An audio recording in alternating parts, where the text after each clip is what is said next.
কতটুক দুধের ভিতরে সাগুদানা রান্না করলে পারফেক্ট হয় সেটাই রান্না করে আজকে আমি আপনাদের দেখাবো। ভিডিওটি ভালো লাগলে প্লিজ লাইক সাবস্ক্রাইব করে দিন। এখানে আমি মেজারমেন্ট কাপের হাফ কাপ সাগুদানা নিয়ে ধুয়ে নিয়েছি। চুলায় একটা প্যানের ভিতরে আমি 1 কেজি পরিমাণ সাগুদানা নিয়েছি।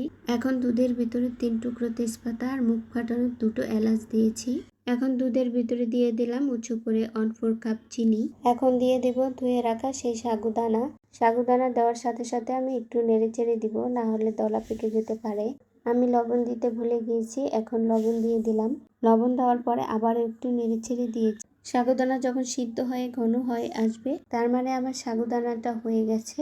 নামানোর আগে আমি কয়েক ফোঁটা কেওড়া জল দিয়ে দিলাম, এতে করে একটা শাহি ফ্লেভার আসবে। এই যে দেখতে পাচ্ছেন আমার সাগুদানা কিন্তু হয়ে গেছে।